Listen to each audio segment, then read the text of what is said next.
The man I'm about to introduce is a patriot, a leader, and a visionary. He's also someone who knows the importance of America being the leader in science and technology through space exploration. He's been there, done that. He's a Marine general, an aviator, a test pilot who flew more than 100 missions in Vietnam. He's an astronaut and a veteran of 4 space shuttle flights. I've known him the better part of a quarter of a century. On our space flight, I trusted him with my life, and I would do so again.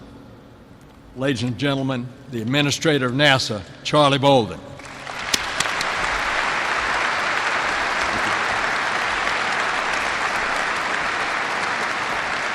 Thank you very much. Thank you very much, and thanks to all of you for coming out today, as difficult as it may have been to get here. It's good to see a lot of you, and I want to welcome all of you to the Kennedy Space Center. This is a place that's quite close to my heart, and it's a place like no other place on the planet, to be quite honest. It's a place that has, of course, a storied history, being the launch site of so many of humanity's most ambitious and even audacious endeavors, but also a place that has, I can assure you, a storied future. I'm here today to introduce a man who, more than anyone I've met in my career as an officer of Marines and a NASA astronaut, is committed to the arrival of that vibrant future. As the space community knows very well, dreams don't become a reality through wishful thinking alone, much less through highfalutin talk. And even though a steady flow of federal funding may help, that doesn't make things happen. To come true, dreams need to be tested in the crucible of practicality, trial, and error. They need to be calibrated and thought through in painstaking detail so that all the pieces are certain to work together.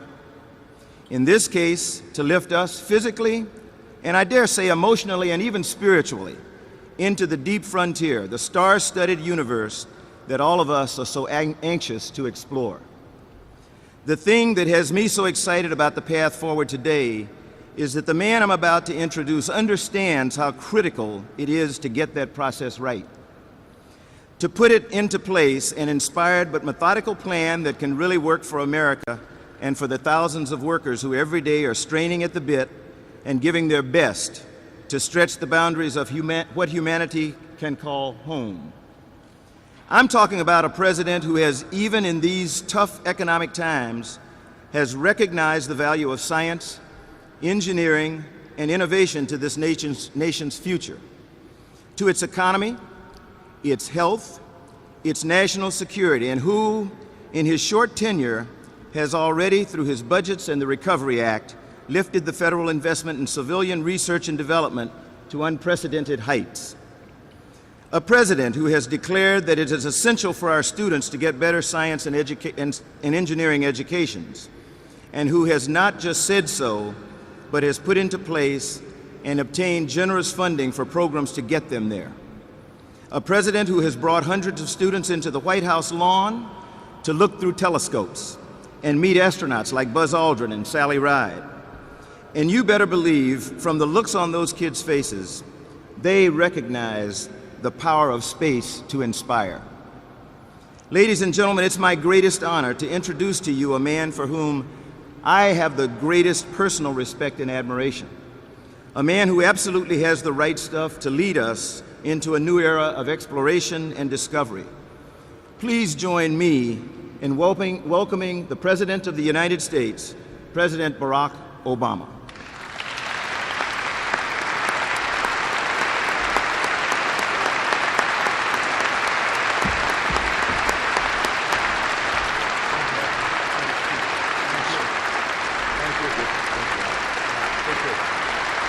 Thank you, everybody. Thank you. Thank you so much. Thank you, everybody. Please have a seat. Thank you. I want to thank Senator Bill Nelson and NASA Administrator Charlie Bolden for their extraordinary leadership. I want to recognize Dr. Buzz Aldrin as well, who's in the house.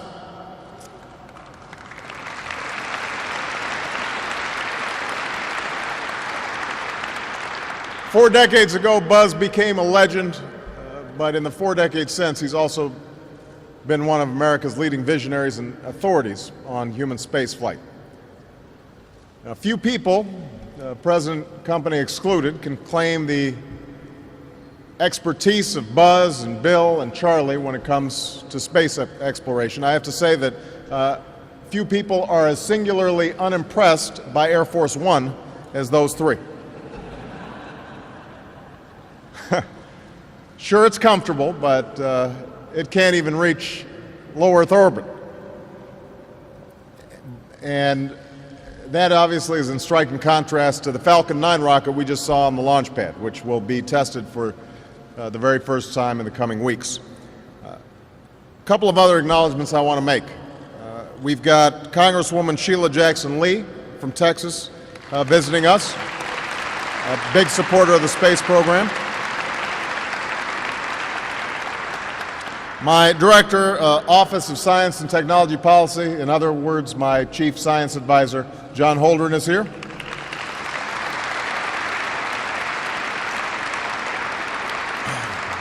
And most of all, I want to acknowledge your Congresswoman, Suzanne Cosmos, because every time I meet with her, including the flight down here, she reminds me of how important our NASA programs are and how important this facility is. And she is fighting for every single one of you and for her district and for the jobs in her district. And you should know that you've got a great champion in Congresswoman Cosmos. Please give her a big round of applause.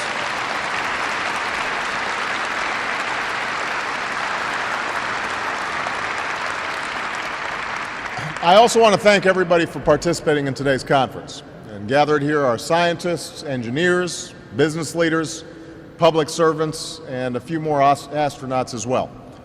And last but not least, I want to thank the men and women of NASA for welcoming me to the Kennedy Space Center and for your contributions not only to America, but to the world. Here at the Kennedy Space Center, we are surrounded by monuments and milestones of those contributions. It was from here that NASA launched the missions of Mercury and Gemini and Apollo. It was from here that Space Shuttle Discovery, piloted by Charlie Bolden, carried the Hubble telescope into orbit, allowing us to plumb the deepest recesses of our galaxy. And I should point out, by the way, that in my private office, just off the Oval, I've got the picture of Jupiter from the Hubble. So thank you, Charlie, for helping to decorate my office. It was from here that men and women, propelled by sheer nerve and talent, set about pushing the boundaries of humanity's reach. That's the story of NASA. And it's a story that started a little more than half a century ago, far from the Space Coast in a remote and desolate region of what is now called Kazakhstan. Because it was from there that the Soviet Union launched Sputnik, the first artificial satellite to orbit the Earth, which was little more than a few pieces of metal with a transmitter and a battery strapped to the top of a missile. But the world was stunned. Americans were dumbfounded. The Soviets, it was perceived, had taken the lead in a race for which we were not yet fully prepared.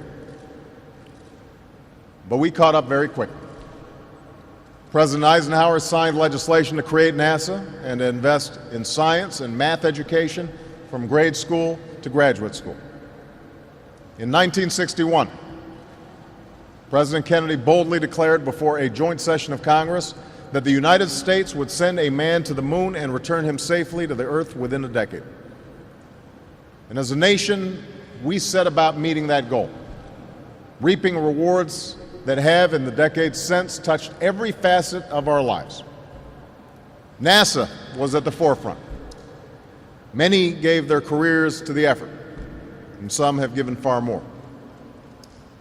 In the years that have followed, the space race inspired a generation of scientists and innovators, including, I'm sure, many of you. It's contributed to immeasurable technological advances that have improved our health and well-being, from satellite navigation to water purification, from aerospace manufacturing to medical imaging. Although I have to say, during a meeting right before I came out on stage, somebody said, you know, it's more than just Tang, and I had to point out I actually really like Tang. I thought that was very cool. And leading the world to space helped America achieve new heights of prosperity here on Earth, while demonstrating the power of a free and open society to harness the ingenuity of its people. And on a personal note, I have been part of that generation so inspired by the space program. 1961 was the year of my birth, the year that Kennedy made his announcement.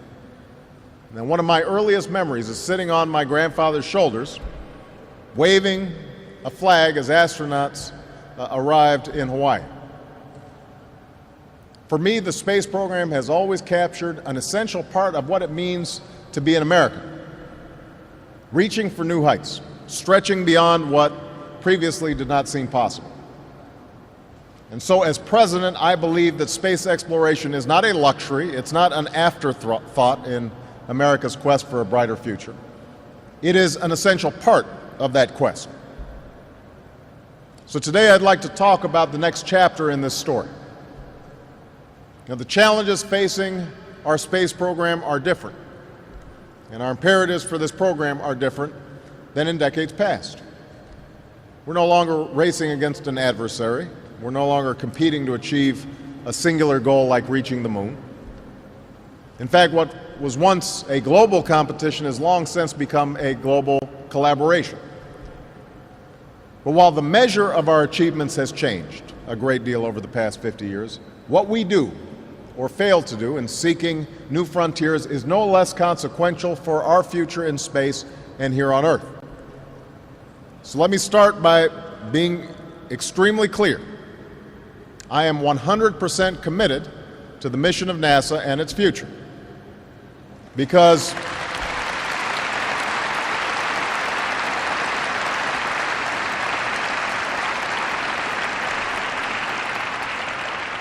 broadening our capabilities in space will continue to serve our society in ways that we can scarcely imagine. Because exploration will once more inspire wonder in a new generation, sparking passions and launching careers. And because ultimately, if we fail to press forward in the pursuit of discovery, we are ceding our future and we are ceding that essential element of the American character. Now, I know there have been a number of questions raised about my administration's plan for space exploration, especially in this part of Florida where so many rely on NASA as a source of income as well as a source of pride and community. And these questions come at a time of transition, as the Space Shuttle nears its scheduled retirement after almost 30 years of service. And understandably, this adds to the worries of folks concerned not only about their own futures, but about the future of the space program to which they've devoted their lives. But I also know that underlying these concerns is a deeper worry, one that precedes not only this plan, but this administration. It stems from the sense that people in Washington, driven sometimes less by vision than by politics, have for years neglected NASA's mission and undermined the work of the professionals who fulfill it. We've seen that in the NASA's budget, which has risen and fallen with the political winds. But we can also see it in other ways, in the reluctance of those who hold office to set clear, achievable objectives, to provide the resources to meet those objectives, and to justify not just these plans, but the larger purpose of space exploration in the 21st century. All that has to change. And with the strategy I'm outlining today, it will. We start by increasing NASA's budget by $6 billion over the next 5 years.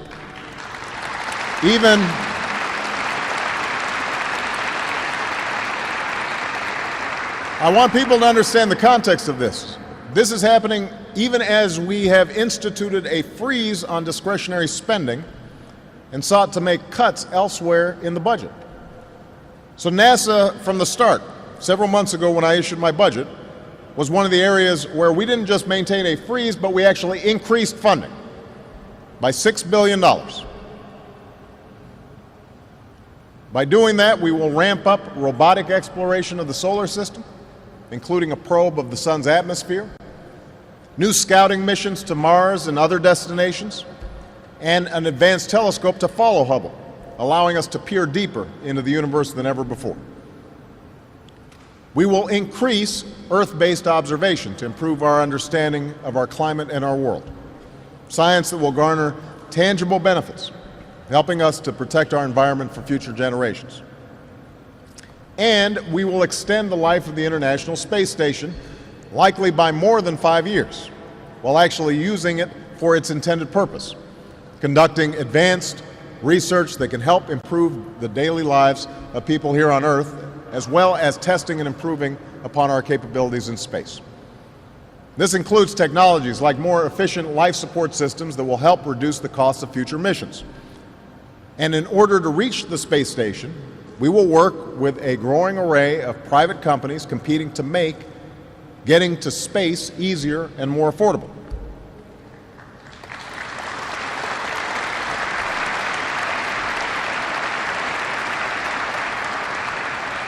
Now, I recognize that some have said it is unfeasible or unwise to work with the private sector in this way. I disagree. The truth is, NASA has always relied on private industry to help design and build the vehicles that carry astronauts to space, from the Mercury capsule that carried John Glenn into orbit nearly 50 years ago, to the Space Shuttle Discovery currently orbiting overhead. By buying the services of space transportation, rather than the vehicles themselves, we can continue to ensure rigorous safety standards are met, but we will also accelerate the pace of innovations as companies, from young startups to established leaders, compete to design and build and launch new means of carrying people and materials out of our atmosphere. In addition, as part of this effort, we will build on the good work already done on the Orion crew capsule. I've directed Charlie Bolden to immediately begin developing a rescue vehicle using this technology, so we are not forced to rely on foreign providers if it becomes necessary to quickly bring our people home from the international. And this Orion effort will be part of the technological foundation for advanced spacecraft to be used in future deep space missions. In fact, Orion will be ready for flight right here in this room.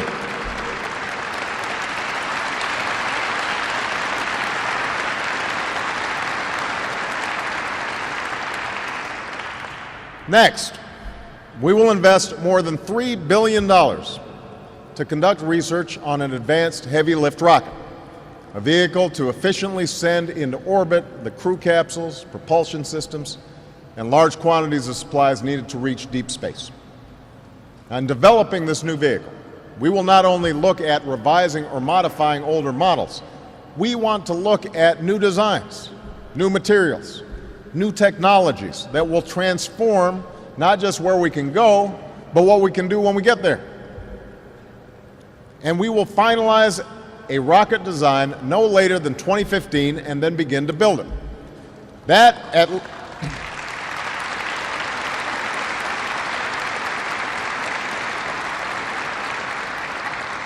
And I want everybody to understand that's at least 2 years earlier than previously planned. And that's conservative, given that the previous program was behind schedule and over budget. At the same time, after decades of neglect, we will increase investment right away in other groundbreaking technologies that will allow astronauts to reach space sooner and more often, to travel farther and faster for less cost, and to live and work in space for longer periods of time more safely. That means tackling major scientific and technological challenges. Now, how do we shield astronauts from radiation on longer missions? How do we harness resources on distant worlds? How do we supply spacecraft with energy needed for these far-reaching journeys? These are questions that we can answer and will answer. And these are the questions whose answers, no doubt, will reap untold benefits right here on Earth. So the point is, what we're looking for is not just to continue on the same path, we want to leap into the future. We want major breakthroughs. a transformative agenda for NASA. Now, yes, pursuing this new strategy will require that we revise the old strategy. In part, this is because the old strategy, including the Constellation program, was not fulfilling its promise in many ways. That's not just my assessment. It's also the assessment of a panel of respected nonpartisan experts charged with looking at these issues closely. Now, despite this, some have had harsh words for the decisions we've made, including some individuals who I've got enormous respect and admiration for.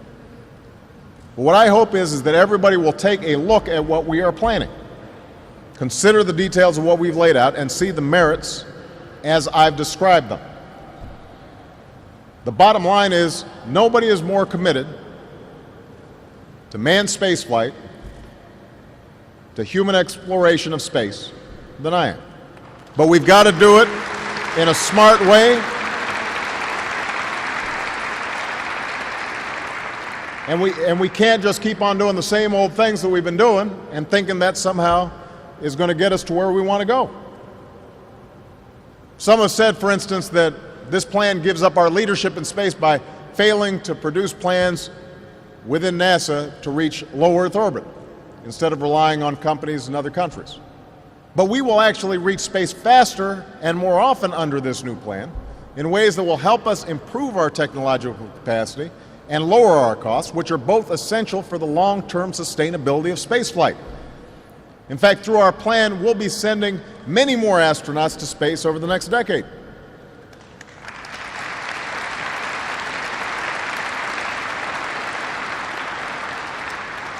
There are also those who've criticized our decision to end parts of Constellation as one that will hinder space exploration below low Earth orbit. But it's precisely by investing in groundbreaking research and innovative companies that we will have the potential to rapidly transform our capabilities, even as we build on the important work already completed through projects like Orion for future missions. And unlike the previous program, we are setting a course with specific and achievable milestones. Early in the next decade, a set of crewed flights will test and prove the systems required for exploration beyond low Earth orbit. And by 2025, we expect new spacecraft designed for long journeys to allow us to begin the first ever crewed missions beyond the moon into deep space. So we'll start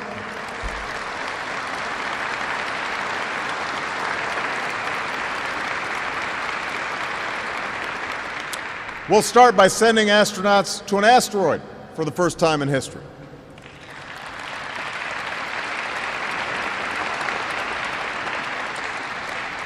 By the mid-2030s, I believe we can send humans to orbit Mars and return them safely to Earth.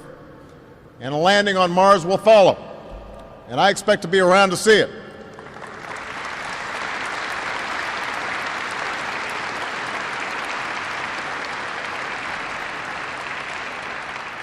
But I want to repeat this. Critical to deep space exploration will be the development of breakthrough propulsion systems and other advanced technologies. So I'm challenging NASA to break through these barriers. And we'll give you the resources to break through these barriers. And I know you will, with ingenuity and intensity, because that's what you've always done. Now,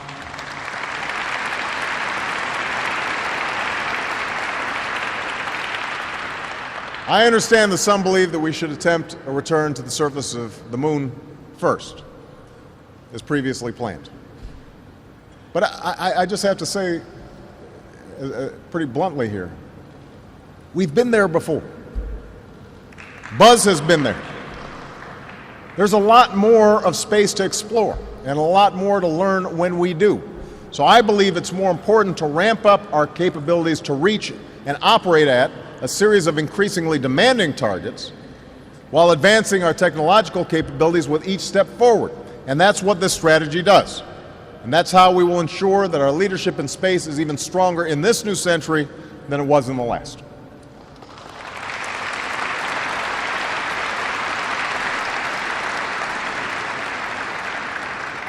Finally, I want to say a few words about jobs. Suzanne pointed out to me that the last time I was here, I made a very clear promise that I would help in the transition into a new program to make sure that people who are already going through a tough time here in this region were helped. And despite some reports to the contrary, my plan will add more than 2,500 jobs along the Space Coast in the next 2 years compared to the plan under the previous administration. So I want to make that point.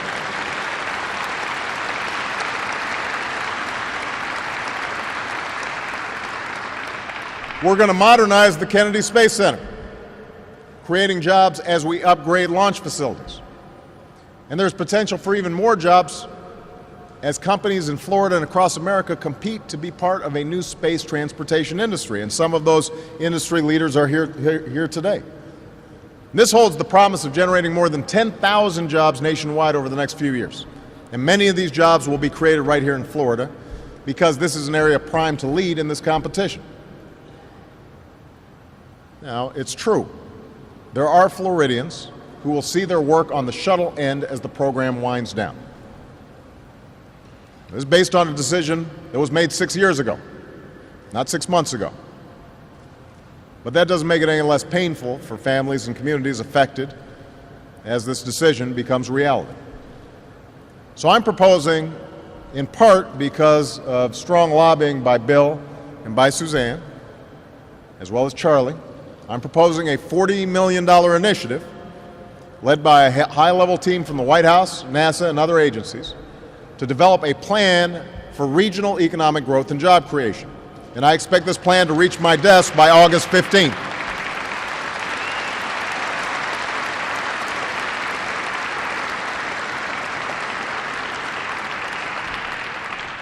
It's an effort that will help prepare this already skilled workforce for new opportunities in the space industry and beyond. So this is the next chapter that we can write together here at NASA. We will partner with industry.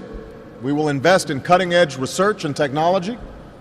We will set far-reaching milestones and provide the resources to reach those milestones.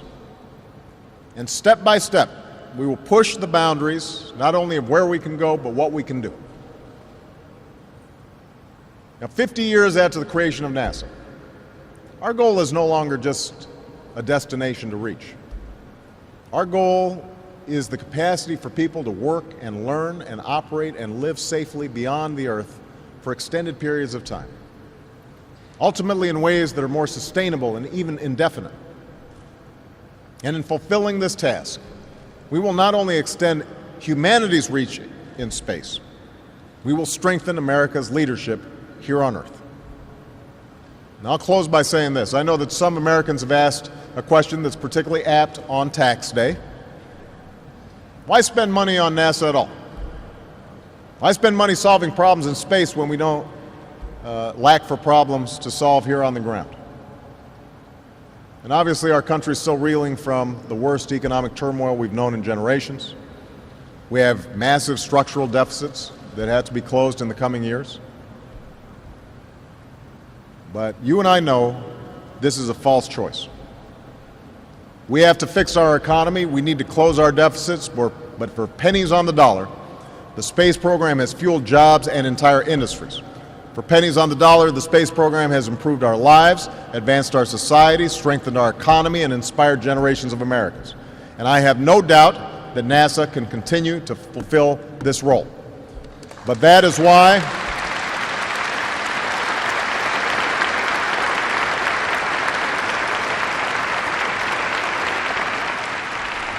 But I want to say clearly to those of you who work for NASA, but to the entire community that has been so supportive of the space program in this area. That is exactly why it's so essential that we pursue a new course and that we revitalize NASA and its mission. Not just with dollars, but with clear aims and a larger purpose. A little more than 40 years ago, astronauts descended the 9-rung ladder of the lunar module called Eagle. and allowed their feet to touch the dusty surface of the Earth's only moon. This was the culmination of a daring and perilous gambit, of an endeavor that pushed the boundaries of our knowledge, of our technical prowess, of our very capacity as human beings to solve problems. It wasn't just the greatest achievement in NASA's history, it was one of the greatest achievements in human history. And the question for us now is whether that was the beginning of something or the end of something. I choose to believe it was only the beginning. So thank you. God bless you, and may God bless the United States of America. Thank you.